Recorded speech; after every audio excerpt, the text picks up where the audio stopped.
ਸਤਿ ਸ੍ਰੀ ਅਕਾਲ, ਨਮਸਕਾਰ ਤੇ ਆਦਾਬ। ਮੈਂ ਹਾਂ ਹਰਜਿੰਦ ਕੌਰ ਮੰਗੜ ਤੇ ਤੁਸੀਂ ਦੇਖ ਰਹੇ ਹੋ ਇੰਡੋਸ ਟੀਵੀ। ਸਵਾਗਤ ਹੈ ਜੀ ਸਾਰਿਆਂ ਦਾ। ਬੁਲੇਟਿਨ ਦੀ ਸ਼ੁਰੂਆਤ ਕਰਦੇ ਹਾਂ ਜੀ ਤੇ ਸਾਡੇ ਨਾਲ ਸੋਮਵਾਰ ਨੂੰ ਚਰਚਾ ਕਰਨ ਲਈ ਜੁੜਦੇ ਨੇ ਜੀ ਸਾਡੇ ਸਹਿਯੋਗੀ ਅਮਰਜੀਤ ਨਾਗੀ ਜੀ, ਜੋ ਕਿ ਹਮੇਸ਼ਾ ਨਿਊ ਸਾਊਥ ਵੇਲਸ ਸਿਡਨੀ ਦੇ ਵਿੱਚ ਮੌਜੂਦ ਹੁੰਦੇ ਨੇ ਤੇ ਵੀਡੀਓ ਕਾਲ ਰਾਹੀਂ ਸਾਡੇ ਨਾਲ ਗੱਲਾਂ ਬਾਤਾਂ ਕਰਦੇ ਨੇ। ਅਮਰਜੀਤ ਨਾਗੀ ਜੀ, ਸਵਾਗਤ ਹੈ ਜੀ ਤੁਹਾਡਾ।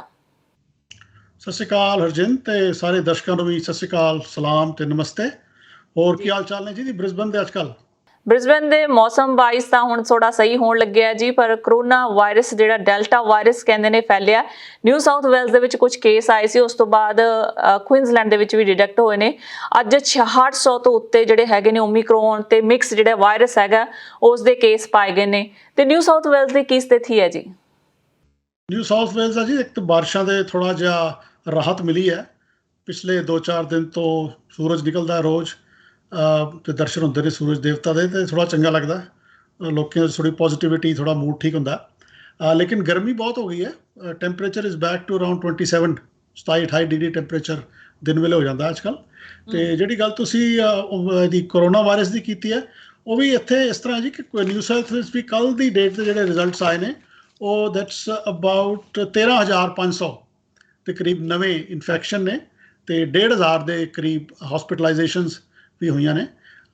ਲੇਕਿਨ ਅੱਜ ਕੱਲ੍ਹ ਲੋਕਾਂ ਦਾ ਵਿਊ ਜਿਹੜਾ ਉਹ ਥੋੜਾ ਜਿਹਾ ਈਜ਼ੀ ਲੈਂਦੇ ਨੇ ਇਹਨੂੰ।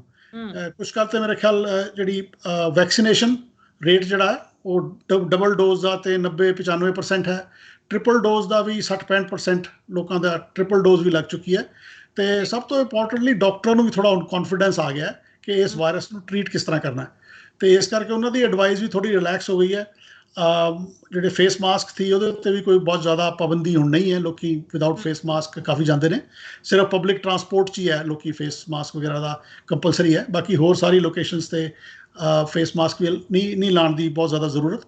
ਹਾਂ, ਬਸ ਗਰਮੀ ਤੋਂ ਇਲਾਵਾ ਤੇ ਇਹ ਕੋਰੋਨਾ ਵਾਇਰਸ ਤੋਂ ਇਲਾਵਾ ਬਾਕੀ ਤੇ ਸਭ ਠੀਕ ਠਾਕ ਹੈ ਜੀ। ਜੀ, ਕੁਇਨਜ਼ਲੈਂਡ ਦੇ ਵਿੱਚ ਵੀ ਸਾਡੇ ਪ੍ਰੀਮੀਅਰ ਅਨਾਸਟਾਸ਼ੀਆ ਨੇ ਪਿੱਛੇ ਜੇ ਐਲਾਨ ਕੀਤਾ ਜੀ 14 ਅਪ੍ਰੈਲ ਤੋਂ ਸਾਡੇ ਵੀ ਲਿਫਟ ਹੋ ਜਾਣਗੀਆਂ ਰਿਸਟ੍ਰਿਕਸ਼ਨਸ, ਜਿਹੜੇ ਕਿ ਅਨਵੈਕਸੀਨੇਟਡ ਨॉन ਵੈਕਸੀਨੇਟਡ ਸਨ, ਜਿਹੜੇ ਜਿਨ੍ਹਾਂ ਨੇ ਵੈਕਸੀਨੇਸ਼ਨ ਨਹੀਂ ਲਗਵਾਈ ਸੀ ਉਹਨਾਂ ਲਈ ਕੁਝ ਬਹੁਤ ਸਾਰੀਆਂ ਰਿਸਟ੍ਰਿਕਸ਼ਨ ਸਨ, ਜਿਵੇਂ ਕਿ ਪੱਬ ਕਲੱਬ ਦੇ ਵਿੱਚ ਨਹੀਂ ਜਾ ਸਕਦੇ ਸੀ, ਸਿਨੇਮਾਸ ਦੇ ਵਿੱਚ ਨਹੀਂ ਜਾ ਸਕਦੇ ਸੀ।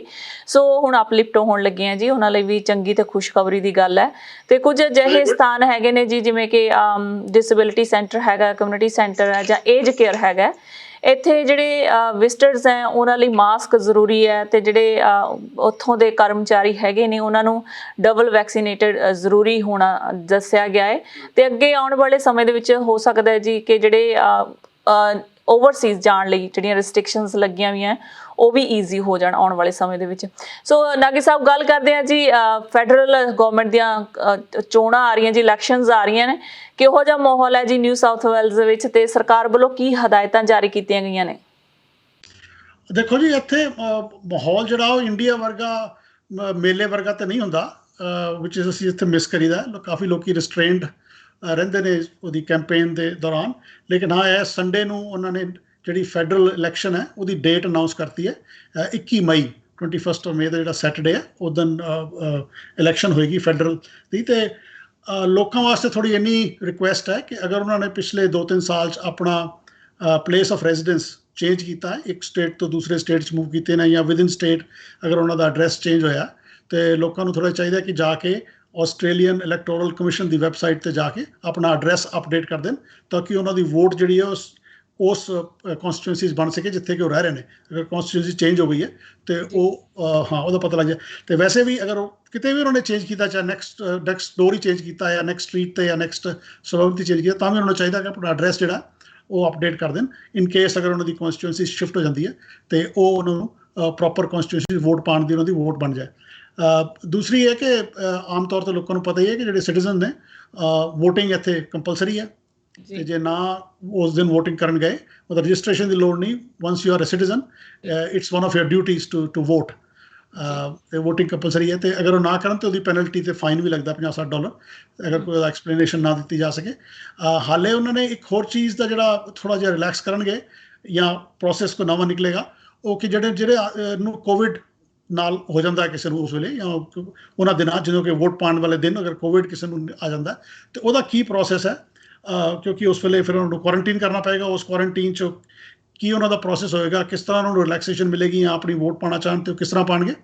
ਆਨਲਾਈਨ VOTING ਦੀ ਕੋਈ ਸੁਵਿਧਾ ਜਾਂ ਸਹੂਲਤ ਦਾ ਉਹਨਾਂ ਨੇ ਐਲਾਨ ਨਹੀਂ ਕੀਤਾ ਅਜੇ ਤੱਕ? ਦੇਖੋ ਜੀ, ਆਨਲਾਈਨ ਨਹੀਂ ਹੈਗਾ, ਲੇਕਿਨ ਜਿਹੜੀ ਪੋਸਟਲ ਵੋਟਸ ਨੇ, ਪੋਸਟਲ ਵੋਟਸ ਵਾਸਤੇ ਅਗਰ ਕਿਸੇ ਨੂੰ ਇਸ ਤਰ੍ਹਾਂ ਹੈ ਕਿ ਪੋਸੀਬਿਲਿਟੀ ਹੈ, ਲੇਕਿਨ ਪੋਸਟਲ ਵੋਟਸ ਵਾਸਤੇ ਤੁਹਾਨੂੰ 2 ਹਫ਼ਤੇ ਪਹਿਲਾਂ ਰਜਿਸਟਰ ਕਰਾਉਣਾ ਪੈਂਦਾ।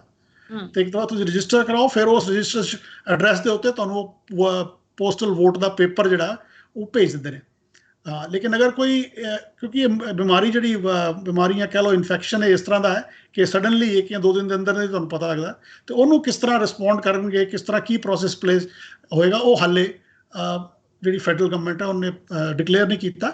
ਬਟ ਆਈ ਥਿੰਕ ਇਹ ਗਵਰਨਮੈਂਟ ਦੇ ਨੋਟਿਸ 'ਚ ਹੈ, ਐਂਡ ਉਹਨਾਂ ਦਾ ਪ੍ਰੋਸੈਸ ਜਲਦੀ, ਕਿ ਕੋਵਿਡ ਅਗਰ ਕਿਸੇ ਨੂੰ ਜਾਂਦਾ ਤਾਂ ਉਹ ਕਿਸ ਤਰ੍ਹਾਂ ਵੋਟ ਪਾਉਣ ਆਪਣੀ, ਇਹ ਪ੍ਰੋਸੈਸ ਵੀ ਜਲਦੀ ਆ ਜਾਏਗਾ।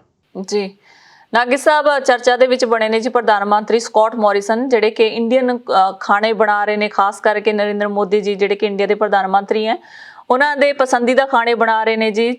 ਕਰੀ ਬਣਾਈ ਹੋਈ ਹੈ ਉਹਨਾਂ ਨੇ, ਇੱਕ ਵੈਜੀਟੇਰੀਅਨ ਜਿਹੜੀ ਹੈਗੀ ਹੈ, ਨਾਲ ਹੀ ਖਿਚੜੀ ਦਾ ਜ਼ਿਕਰ ਕੀਤਾ।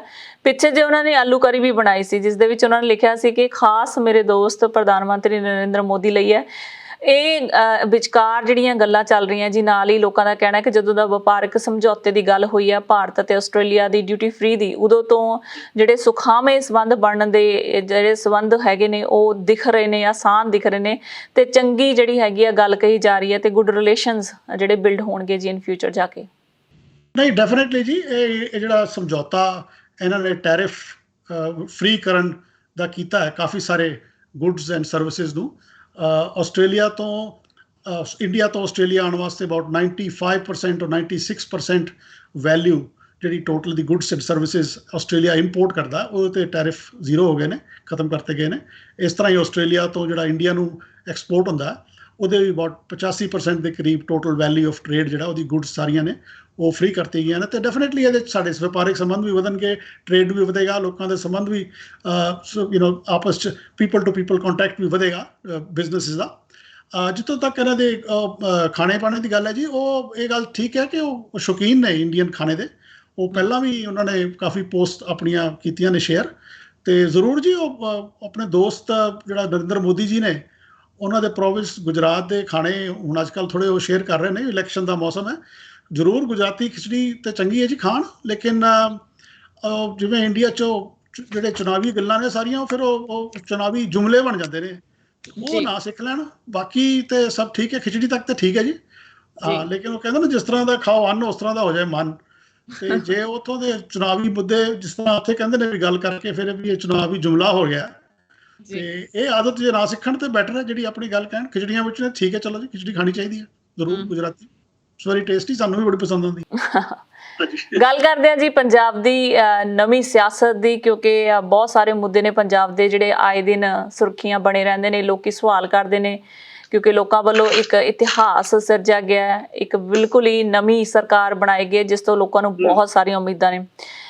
ਬਾਈਬਲ ਕਲਾਂ ਬਰਗਾੜੀ ਕੇਸ ਜਿਹੜਾ ਕਾਫੀ ਸਮੇਂ ਤੋਂ ਚਰਚਾ ਦਾ ਵਿਸ਼ਾ ਬਣਿਆ ਹੋਇਆ ਜੀ। ਆਮ ਆਦਮੀ ਪਾਰਟੀ ਦੇ ਵਿਧਾਇਕ ਵਿਜੇ ਪ੍ਰਤਾਪ ਸਿੰਘ ਜੀ ਨੇ ਟਵੀਟ ਕੀਤਾ ਸੀ ਜੀ ਇੱਕ, ਤੇ ਉਹਨਾਂ ਨੇ ਕਿਹਾ ਸੀ ਕਿ ਜਿਹੜੀ ਬਾਈਬਲ ਕਲਾਂ ਬਰਗਾੜੀ ਕੇਸ ਦੇ ਲਈ ਇਹਨਾਂ ਨੇ ਟੀਮ ਬਣਾਈ ਆ, ਜਿਹੜੇ ਅਧਿਕਾਰੀ ਨੇ ਉਹ ਸਹੀ ਨਹੀਂ ਤਾਇਨਾਤ ਕੀਤੇ ਗਏ। ਇਹਨਾਂ ਨੇ ਆਪਣੀ ਹੀ ਪਾਰਟੀ ਦੇ ਉੱਤੇ ਸਵਾਲੀਆ ਨਿਸ਼ਾਨ ਖੜੇ ਕੀਤੇ ਸਨ।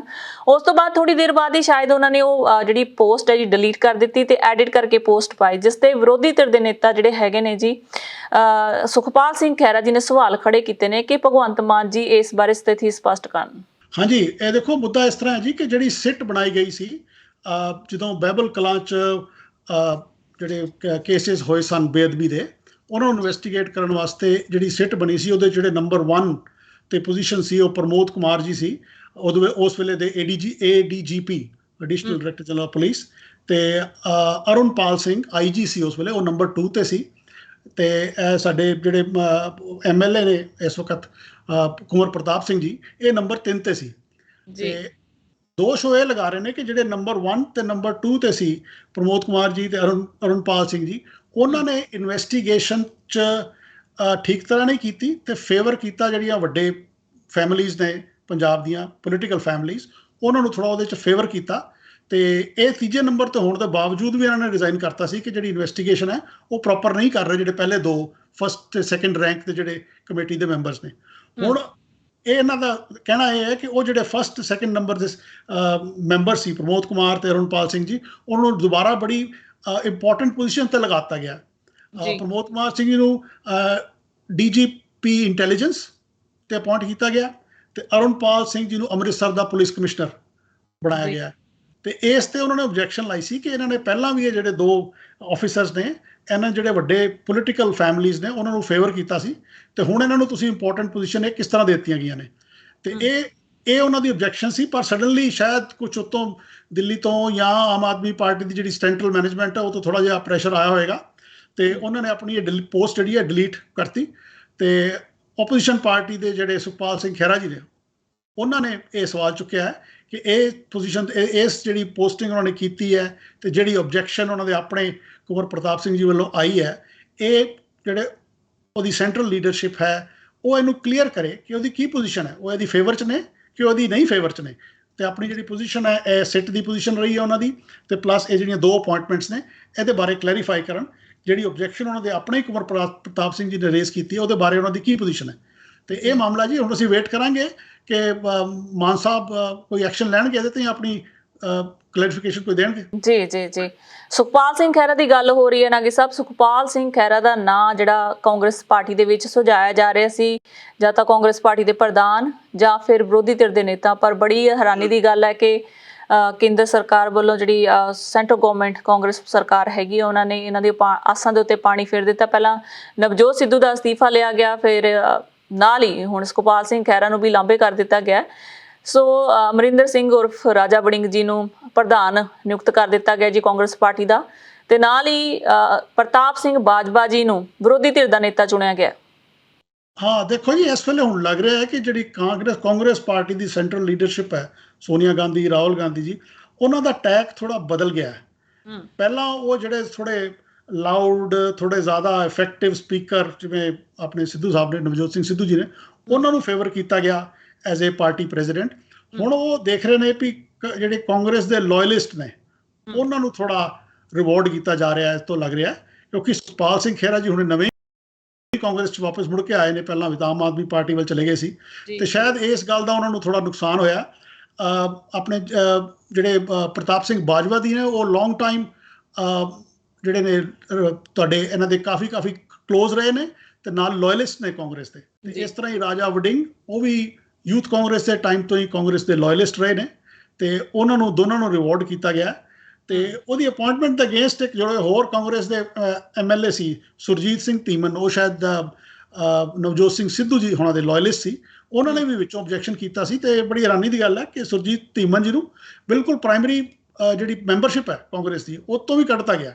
ਮਤਲਬ ਇੰਨਾ ਸਟਰੋਂਗ ਤੇ ਡਿਸਪਲਿਨਰੀ ਐਕਸ਼ਨ ਅੱਜ ਤੋਂ ਪਹਿਲਾਂ ਕਾਂਗਰਸ 'ਚ ਪਿਛਲੇ ਕੁਝ ਸਾਲਾਂ ਦਾ ਅਗਰ ਇਤਿਹਾਸ ਦੇਖੀਏ ਤੇ ਕਾਂਗਰਸ ਨਹੀਂ ਸੀ ਇੰਨਾ ਡਿਸਾਈਸਿਵ ਐਕਸ਼ਨ। ਇਹ ਉਹਨਾਂ ਦੇ ਵਿੱਚ ਥੋੜਾ ਬਦਲਾਵ ਹੈ। ਅੱਗੇ ਦੇਖਦੇ ਹਾਂ ਇਹਨੂੰ ਕਿਸ ਤਰ੍ਹਾਂ ਸਸਟੇਨ ਕਰਦੇ ਨੇ ਤੇ ਕਿਸ ਤਰ੍ਹਾਂ ਇਹ ਅੱਗੇ ਇਹਦੇ ਸਾਰਾ ਕਾਰਵਾਈ ਹੁੰਦੀ ਹੈ। ਇਹ ਹੁਣ ਦੇਖਣ ਵਾਲੀ ਗੱਲ ਹੋਏਗੀ ਜੀ ਅੱਗੇ। ਜੀ ਅਮਰਜੀਤ ਨਾਗੀ ਜੀ, ਬਹੁਤ ਸ਼ੁਕਰੀਆ ਸਾਰੀ ਜਾਣਕਾਰੀ ਦੇ ਲਈ। ਮਿਲਦੇ ਹਾਂ ਜੀ ਅਗਲੇ ਹਫਤੇ। ਧੰਨਵਾਦ ਤੁਹਾਡਾ। ਥੈਂਕ ਯੂ ਜੀ, ਥੈਂਕ ਯੂ।